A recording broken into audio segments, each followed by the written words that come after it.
tim mình bằng vui được sẽ hoa nao nước bị chẳng thành dù còn lấp đất rừng. Từ xa em đã thấy tôi rồi cuộc vui em cưới em cho tôi vòng nhỏ và từ ấy người từ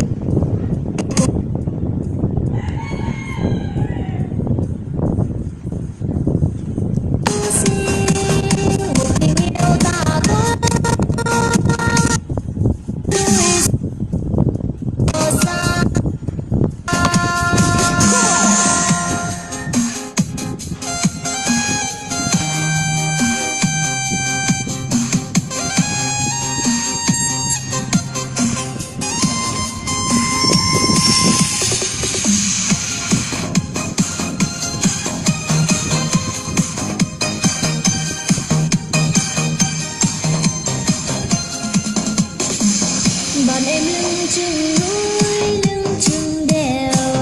từng bậc thang lên xuống như cung đào ngân dài một cùng đi tuần tra anh ơi gặp em bên suối hát gì mà rừng ban nở trắng xinh cùng lắng nghe em hát những yêu thương cuộc đời để lại bao thương nhớ trong lòng mình.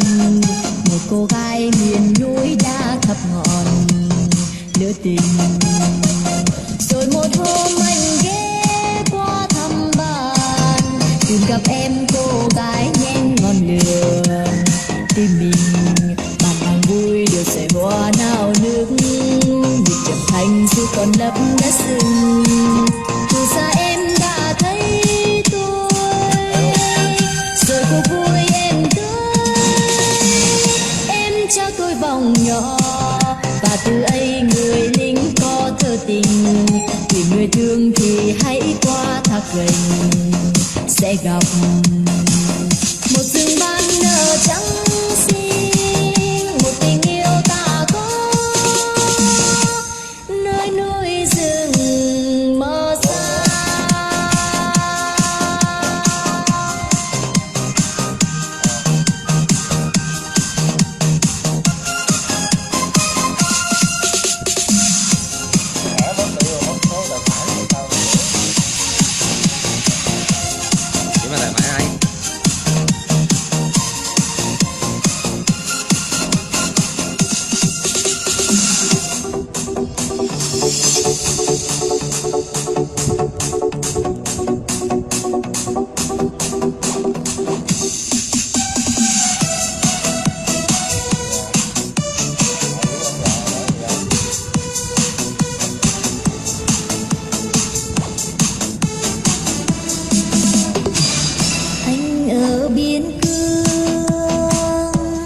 Nơi con sông Hồng chảy vào đất Việt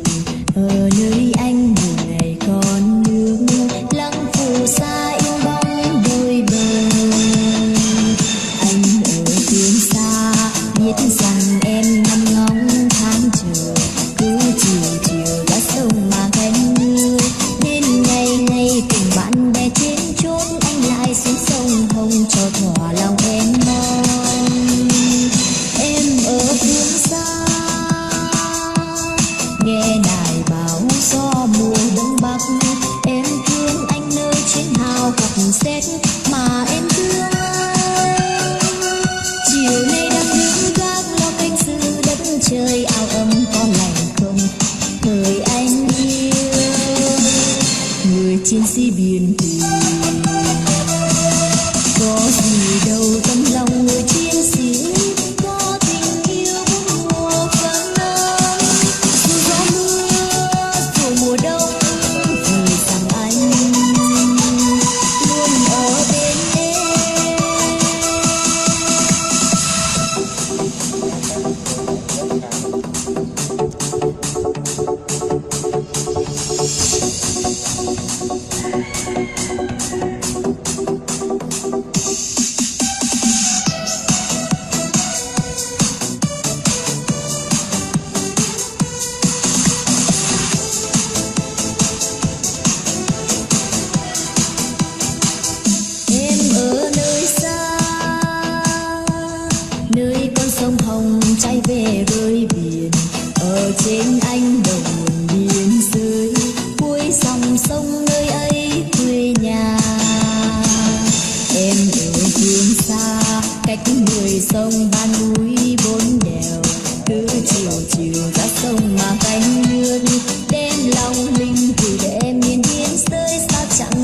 nên lời nhưng nặng tình yêu thương.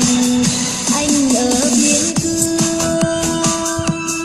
sương lạnh giá biết mùa đông tươi, nơi quê hương em bước vào cuộc mới mà anh thương em. Đồng quê chiều tây hên chân em lội dưới buồn đổ cây tăng hàng không người em yêu